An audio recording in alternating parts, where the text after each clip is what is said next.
Hey, what's going on, everybody? Justin here, and in this video, I want to share the 7 books that I was able to pick up during the month of November. And surprisingly, there was only 7, despite my birthday being in there.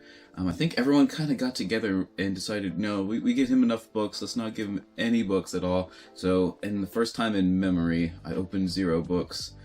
During my birthday. But let's just say they have it's been made known the heresy of their decision there. They've all promised to rectify their stance with that going forward. But nah, I'm just messing with everybody. But let's just go ahead and get started. So first up, I picked up 4 of these Oxford World Classics titles. I love these editions. I just started collecting them this year, so I got 4 to add to the collection. So first up, we have Aristotle's Poetics. This is translated by Anthony Kenny, and I think I did read this one, but I do feel like I want to read his Rhetoric and Poetics together. I don't think I've ever read the his book on rhetoric during college or anything, but I just really enjoy these. For example, like this one has a big section at the beginning here that it's looks like a 44-page essay or so. I guess there's a little bit, but anyways, 30-something page essay, kind of just doing notes on like the poetics and that kind of thing. And there's usually end notes as well for like translation issues or concerns, or just things to like kind of point out. But Aristotle's Poetics is like one of the early, I guess, works of like literary criticism. He kind of goes over, what makes a good poem, what makes a good tragedy, what makes plot good. I think if I remember correctly, there's like advice on how to write plays and tragedies and that kind of thing. So I found that pretty interesting way back then when I read it. And like I said, I kind of want to combine it with his work on rhetoric, which I'm assuming is all about, speaking well and making good arguments and discussions and conversation and that kind of thing. And like I said, I love these editions with all the kind of like extra material and then just kind of like the commentary and that kind of thing, just to get even more out of it. So definitely, I think this is my first Aristotle. I got like 3 or 4 Plato ones over there, but I think this is my first Aristotle one.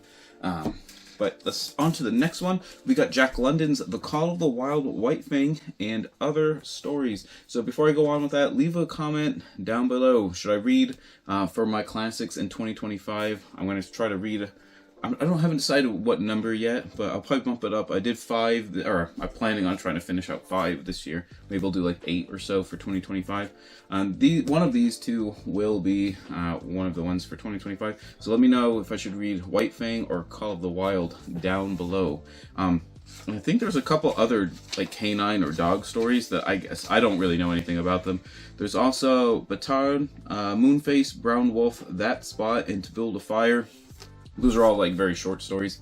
I don't know anything about those ones. I'm pretty sure I've read Whitefang and Call of the Wild. I know for sure for Whitefang way back in like grade school and that kind of thing. So I don't remember like anything. But when I was doing my research for classics and stuff, like all my nature stuff, living out in the woods, living out in, there's literal just sad snow on the ground now.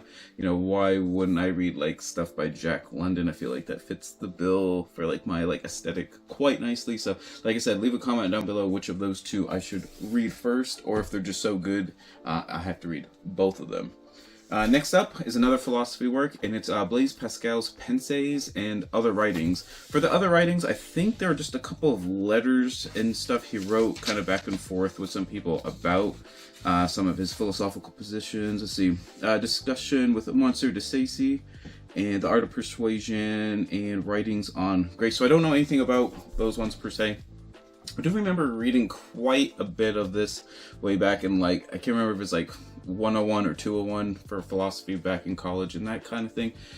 He's probably most famous for Pascal's Wager. I'll let you guys look that up if you find that convincing or not.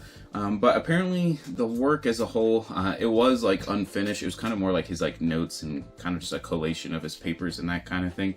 But it's just a lot of like kind of little mini essays and kind of just like journal entries and aphorisms that he just kind of like was planning on writing like kind of his like magnum opus, and just unfortunately didn't get around to. I think he died when he was only I want to say 39 or 40. It looks like 39 based on the notes on the back there. But like I was saying, kind of with Aristotle's, there's a lot of like explanatory introductory essays and that kind of thing, which I just find really good. I feel like this is going to pair really well with some of my Rene Descartes stuff that I didn't quite get to this year, like that I was planning on it. Kind of in that like vein of like early modern philosophy.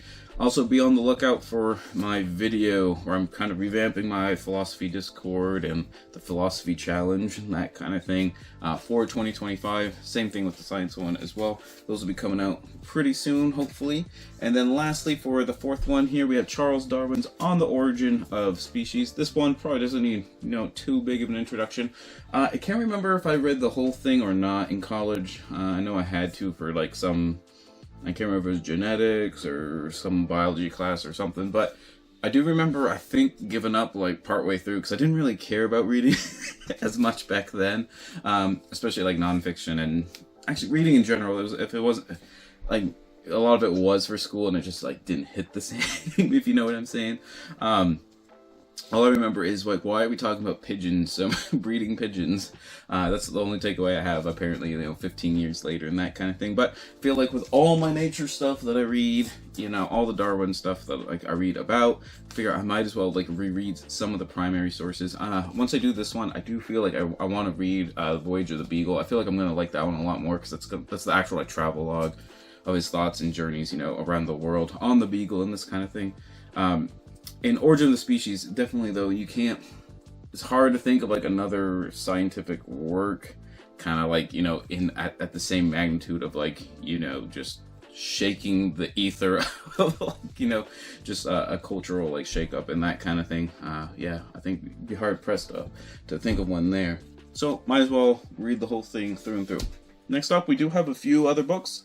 This one is probably the one I'm most excited about here. We have Werner Jaeger's Paideia, and this is the first of a trilogy. Let's see, this one is The Ideals of Greek Culture, Archaic Greeks, The Mind of Athens.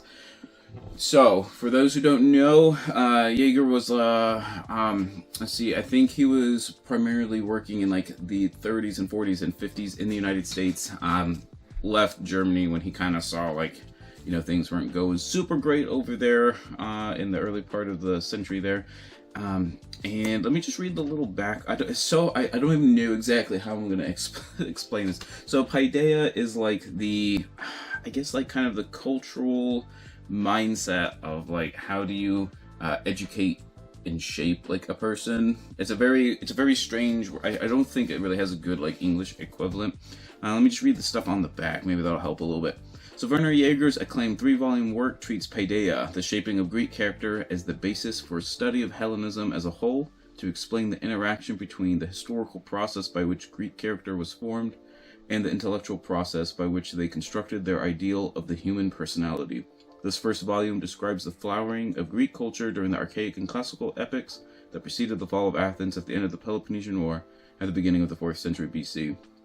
Werner Jaeger was a university professor of Harvard and director of the Institute for Classical Studies. His books include Theology of Early Greek Philosophers, which I actually do have somehow, Aristotle and Early Christianity in Greek Paideia. So, anyways, like I said, it's kind of a good blend of just like Greek intellectual history and culture, and philosophy, kind of like all blended together to kind of like shape, a Greek citizen's mind and that kind of thing. Like I said, it's hard for me to explain. I've heard great things about it from several different people and online. It's just, I feel I've already read a couple pages like through, and just like all the different classical references that he kind of like throws in there. It's just like, if you're steeped in Greek and like classical culture and stuff, I just know it's gonna be just like a pleasure to kind of like read through this and like get all the I probably won't actually get all the references, but even like when I find one that I don't know, like looking it up and then kind of going down like a rabbit hole of like, maybe like one of like Sophocles' plays or something like that. You know what I mean? It's just going to be super delightful to read. And I'm considering if I should like almost like have a journal ready for like these 3 books. That's how excited I am for them. Next up is a philosophy book that's probably gonna kick my ass. For those who didn't see like my Karl Popper kind of incident a couple weeks ago and that kind of thing. But this is Justice as Fairness, a restatement by John Rawls. And for what I understand with this is kind of like towards the end of his life. He's probably most famous for his book Theory of Justice, and that was pretty seminal in kind of the philosophical concept of justice in the Western world and that kind of thing. And this is sort of, I think, written 25 years later, and kind of just his like how his thoughts had been like kind of reshaped a little bit. He kind of went a couple different little directions and kind of was just fine-tuning and his like theory and philosophical stances and that kind of thing. So like I said, it might I haven't tested any of the pages yet, so I don't know if it's going to be like way over my head. I do have another book that's kind of more modern on like philosophical justice right here, by Michael Sandel, which was pretty famous. It was like one of the early like college courses that was like online to everybody back in like the 2000s, and it kind of made him a name for himself there. But like I said, as far as like the philosophy of legal stuff and justice and whatnot, like John Rawls is pretty much like up there. And he's just referenced like all the time, so I figure I should like kind of vaguely at least know what I'm supposed to be like understanding there. Hopefully, we'll see. And then lastly is a book that I was sent by the publisher, and this is from Osprey Publishing, which is really cool. For these books here, it's the same publisher. Just for an example, like, Army of Alexander the Great, Medieval Burgundy, Crusades, the Greek and Persian War, all kinds of stuff. They have a lot of like modern military stuff as well. I don't know. Oh yeah, that was Men at Arms. I was saying, like, some of them are kind of more focused on like individual kind of characters and units and that kind of thing. But anyways, this is Mike Cole's Steel Lobsters, Crown, Commonwealth, and the Last Nights in England. So I have started this one, and this is all about basically the twilight of the like kind of heavy-plated, mounted knight, effectively. So this is during the first phases of the English Civil War.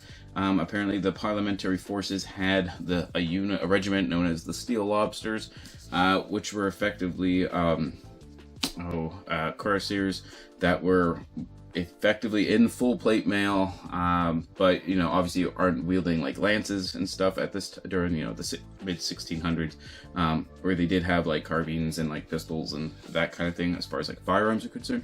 But it's kind of the twilight age of these like full plated knights, effectively knights with guns, effectively.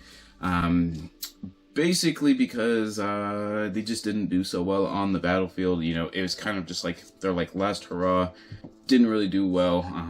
The last battle, I think they get routed like pretty heavily at Roundaway Down during the Civil War. So, like I said, it's just kind of like just the setting of the sun on the full-plated like warrior and that kind of thing. So it's kind of an interesting take as well, because this is about like 200 years after like firearms have really been starting to kind of come to the fore as far as like military matters are concerned and that kind of thing. But it's been interesting because I don't know too much about like English Civil War history, to be honest, between like the royalists and the parliamentary forces. So it's been great. Like he's done a really good job building up the context surrounding how this like regiment was formed and everything like that. But yeah, like I said, thoroughly enjoying it. And I think if you like English history or even just in the history of like knights and that kind of thing, definitely check it out as kind of like kind of the epilogue to the medieval chivalric and knight tradition. So there you have it. Those are all the books that I picked up during the month of November. Let me know what your favorite book was as well that you picked up, and whatever you end up reading, always remember, read victoriously.